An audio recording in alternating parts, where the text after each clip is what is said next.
August 1944. Deep in the mountains of Yugoslavia, the wreckage of a B-17 bomber smoldered. American airmen, shot down during a bombing run over Nazi-occupied territory, stumbled through dense forests, knowing the enemy was never far behind. Their radios were silent, supplies scarce, and fear of capture constant. Thousands of feet above, Allied planes continued their missions, unaware that these men were stranded behind enemy lines. But below, a network of brave Yugoslav partisans had already begun organizing a rescue. Villagers risked everything, moving supplies, creating hidden shelters, and preparing secret escape routes. Every decision was a gamble. A single misstep could lead to death, not just for the airmen, but for the local families sheltering them. Yet, amidst the danger, trust was forged between strangers united by a single mission: survival against impossible odds. By nightfall, the first escape plans were drawn. Simple yet ingenious paths, winding through the mountains, hidden from German patrols. Each airman carried the weight of history. If rescued, they would return to fight another day. If caught, the secret of the operation could unravel, endangering the entire resistance network. By the early days of September 1944, the scope of Operation Halyard was becoming clear. Rescuing dozens of American airmen stranded deep in the mountains of Nazi-occupied Yugoslavia was not a small feat. It required careful planning, trust, and the cooperation of unlikely allies. The Yugoslav Partisans, led by commanders like Draza Mihailovic, had intimate knowledge of the terrain. They had spent years evading German patrols, moving through dense forests and rugged hills. Now their skills were put to the ultimate test. Guiding untrained American airmen, men accustomed to the skies, not the wilderness, through a deadly labyrinth of enemy checkpoints, hidden minefields, and watchful sentries. Every village they passed became a miniature fortress of secrecy. Local families offered shelter, food, and guidance, often at tremendous personal risk. Even a single whispered conversation in the wrong place could betray months of careful planning. The airmen quickly learned the codes, hand signals, and secret meeting points that the partisans had developed over years of guerrilla warfare. Meanwhile, American intelligence officers worked tirelessly to coordinate the extraction from afar. Radio operators in Italy transmitted coded messages, carefully avoiding German interception. Every signal, every plan, was a delicate dance. The margin for error was virtually non-existent. In one particularly tense episode, a group of airmen had to hide in a remote cave while German patrols passed just yards away. The partisans, silent and vigilant, waited hours in the darkness to ensure no movement betrayed their location. The airmen, exhausted and hungry, relied completely on their guides' knowledge and nerves of steel. This phase of the operation was not just about survival, it was about forging trust between two very different groups. Americans had to rely on the instincts, discipline, and courage of Yugoslav fighters they barely knew, while the partisans risked their lives for strangers. Each successful rendezvous strengthened the bond, making the impossible task of evacuating hundreds of men slightly more attainable. By the end of this stage, small groups of airmen had made it safely to hidden encampments, and plans for the first full-scale extraction were being drawn. The operation had shifted from a reactive scramble into a methodical mission, a testament to ingenuity, courage, and the unwavering human spirit. By mid-September 1944, Operation Halyard had entered its most critical phase, planning the actual evacuations of downed American airmen from the rugged mountains of Serbia to Allied-held territory. This was not a simple march to safety, it was a meticulously orchestrated ballet of secrecy, timing, and improvisation under constant threat of German discovery. The extraction points were carefully selected clearings in dense forests, often at altitudes exceeding 3,000 feet, where a C-47 could land under the cover of darkness. Each landing zone had to be cleared of debris, disguised with foliage, and marked with subtle signals visible only from the air, a bent branch here, a small cloth marker there, all while avoiding detection by aerial reconnaissance. Yugoslav partisans scouted these zones days in advance, memorizing patrol patterns and escape routes. They dug hidden trenches for concealment, coordinated lookouts on high ridges, and prepared signals for approaching aircraft. The terrain was unforgiving. Steep slopes, narrow ravines, and unpredictable weather made the task perilous. Any misstep could trigger a catastrophe, either for the airmen or their rescuers. Meanwhile, American liaison officers transmitted coded instructions via radio. The partisans had to interpret the signals quickly, often in languages they only partially understood, while German electronic detection units were actively monitoring Allied frequencies. Miscommunication could mean the difference between life and death. On the night of September 18, the first full extraction took place. Two C-47 transports approached a hidden clearing near Pranjani. The airmen, guided by partisan signals, moved silently through the forest. They had to remain calm despite the thunder of approaching aircraft and the distant hum of German patrols. Partisans held their ground, ready to intercept any unexpected enemy movement. As the planes touched down, the airmen were guided aboard, one by one, under the light of dim lanterns, which were quickly extinguished to avoid detection. Engines roared, propellers spun, and in minutes the aircraft disappeared into the night sky, leaving behind an invisible trail of relief and silent celebration. The operation continued for several nights, each extraction more challenging than the last. Winter rains, muddy conditions, and the ever-present threat of German intelligence demanded constant adaptation.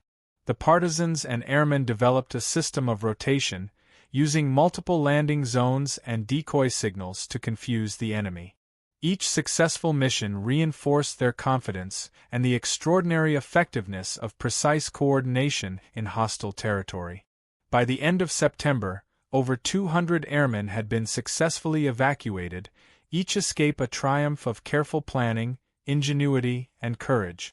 Operation Halyard had proven that even in the shadow of a powerful enemy, human determination, trust, and collaboration could defy the odds and save hundreds of lives. Operation Halyard was not only a test of courage, but also a feat of engineering under extreme conditions. The rugged terrain of central Serbia presented formidable obstacles: cliffs that dropped hundreds of feet, narrow mountain passes, and dense forests that blocked the view from the sky. The partisans and Allied engineers had to transform this hostile landscape into a network of functional landing zones capable of receiving fully loaded C-47 Skytrans. Each landing zone required careful leveling and clearing. Trees were felled using hand saws and axes, rocks and debris painstakingly removed, and makeshift pathways constructed for the airmen to reach the clearings unseen. Lightweight planks were sometimes laid down to create temporary runways, while the soft soil demanded continuous reinforcement to prevent aircraft from sinking. Ingenious drainage systems were improvised to handle sudden mountain rains that could render the zone unusable within hours. Engineering challenges extended beyond the landing strip. The teams had to establish temporary shelters for waiting airmen, hidden caches of supplies, and discrete staging areas for communication. Signal fires, lanterns, and reflective panels were positioned to guide incoming aircraft without alerting German patrols. Every measure had to be synchronized with the timing of flights and the patrol schedules of the enemy. The Americans contributed not just guidance but also specialized equipment. Lightweight radios, compact signal lights, and folding stretchers were airdropped in advance to facilitate smooth evacuations. Coordination required a blend of ingenuity and improvisation.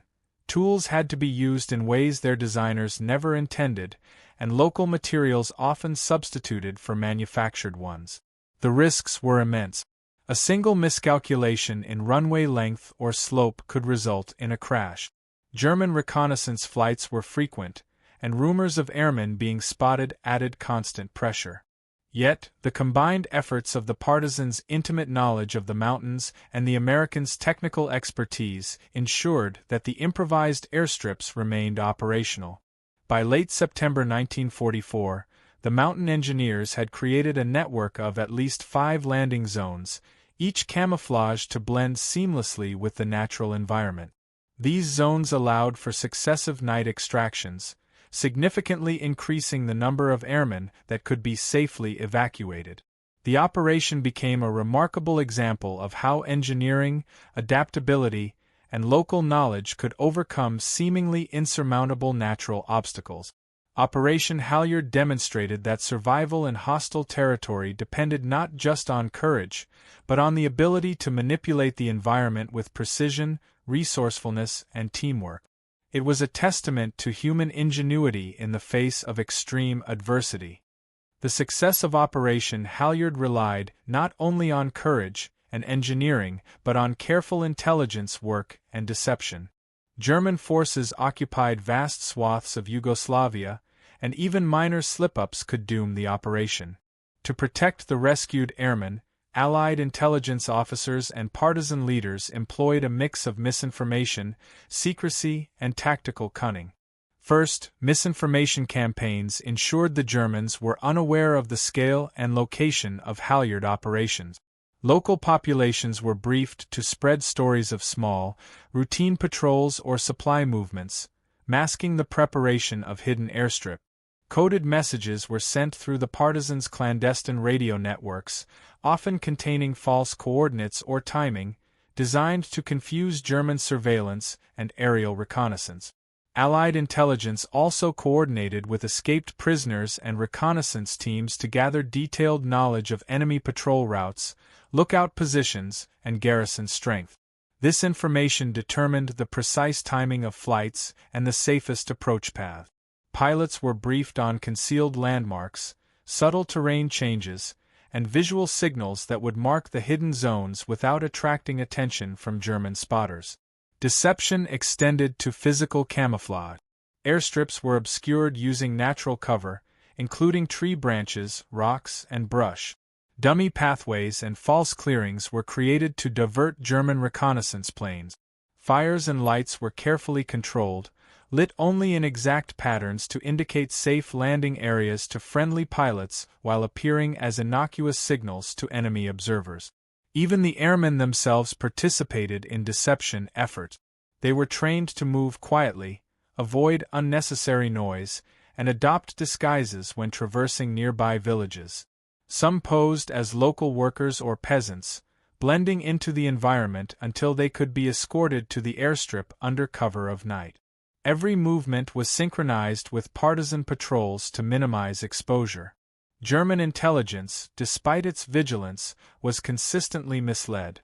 Reports of phantom units, fake troop movements, and staged activity kept the enemy guessing. The combination of accurate reconnaissance, strategic misinformation, and expert camouflage ensured that Halyard's hidden operations remained invisible, turning a high-risk rescue mission into a carefully orchestrated, near-flawless execution. The intelligence work behind Halyard illustrates the vital role of planning, psychological insight, and deception in warfare. It shows that in addition to bravery and skill, outsmarting an enemy often meant thinking several moves ahead, turning fear and uncertainty into strategic advantage. One of the most critical aspects of Operation Halyard was the flawless coordination of nighttime evacuations. Under the cover of darkness, American pilots, partisan guides, and ground crews executed a ballet of precision, where timing, communication, and trust were essential to survival. The operation relied on small, unarmed aircraft such as the C-47 Skitran, chosen for their ability to land on short, improvised runways carved into mountainous terrain. Pilots flew low to avoid detection, navigating by moonlight, stars, and subtle ground markers known only to the partisan guides. Any miscalculation could expose the planes to German flak or patrols. On the ground, partisan teams prepared landing zones hours in advance. Rocks and brush were moved to create makeshift runways, fires were controlled to act as signals, and lookouts were posted to detect approaching enemy patrols. Radio silence was maintained, with communication limited to brief, coded signals to prevent interception. The coordination extended beyond immediate operations. Escapees were often moved in small groups across rugged terrain, guided by partisans who understood the mountains intimately. Routes were planned to avoid German checkpoints, and contingency points were established where the airmen could hide if discovered. Supplies, food, blankets, and medical kits were pre-positioned along these routes, ensuring that evacuees could survive several days if necessary. Pilots and commanders also had to adapt to unpredictable conditions. Mountain weather could change in minutes, turning clear nights into foggy, rain-soaked danger zones. Every flight required careful calculation of fuel, payload, and landing approach, often adjusted at the last minute based on intelligence from scouts and partisan signals. Even minor errors were costly. A misread signal or delayed departure could leave planes exposed to German aerial reconnaissance, forcing pilots to abort missions or risk capture. The success of Halyard depended not on individual heroism alone but on the intricate orchestration of dozens of moving parts, each synchronized with precision. Through meticulous planning, courage, and trust, night after night, airmen were safely brought from occupied territory to Allied control. The operation demonstrated the power of combined Allied partisan efforts and highlighted that leadership, coordination, and adaptability were as decisive as any weapon on the battlefield. In the rugged mountains of Yugoslavia, the success of Operation Halyard depended not only on pilots and guides but also on the unsung heroes, medics and field nurses who worked tirelessly under extreme conditions. Wounded airmen faced the dual threats of injury and exposure, often trapped in makeshift hideouts for days before evacuation. Partisan medics improvised hospitals in caves, barns, and abandoned huts. They used what supplies were available, scavenged bandages, minimal anesthesia, and basic instruments, to treat gunshot wounds, fractures, frostbite, and infections. Each procedure required ingenuity. Sterilization was nearly impossible, and every intervention carried the risk of contamination. American flight surgeons, when present, trained partisan personnel in essential technique. They shared knowledge on triage, emergency surgery, and the management of traumatic injuries, creating a critical synergy between local knowledge and formal medical training. Evacuations were planned to minimize further trauma. Stretchers were reinforced, and patients were secured for rough landings on short, mountainous airstrips. Morale played a vital role. Medics maintained hope with words of encouragement, carefully rationed food, and the promise of rescue. Their courage often inspired both airmen and partisans to persevere under seemingly impossible conditions. The coordination extended to logistics. Supplies for medical care were flown in secretly or carried by partisan couriers, often under threat of enemy patrols. Each successful treatment not only saved lives but preserved the operational strength of the airmen who would later return to combat. Through the combined efforts of medics, pilots, and guides, dozens of injured men were stabilized, transported, and returned to Allied control, proof that compassion, skill, and resilience behind enemy lines could be as decisive as any strategic maneuver. Operation Halyard relied heavily on intelligence gathering and secure communication to succeed behind enemy lines. Yugoslav partisans maintained a delicate network of informants, scouts, and double agents, all coordinating to monitor German movements and report potential threats to Allied planners. Every message carried immense weight. One misstep could alert German patrols and jeopardize the entire mission. Radio operators transmitted coded signals to U.S. bases, often improvising with salvaged equipment and minimal power sources. The operators faced constant danger from detection. German direction-finding units actively hunted unauthorized transmissions.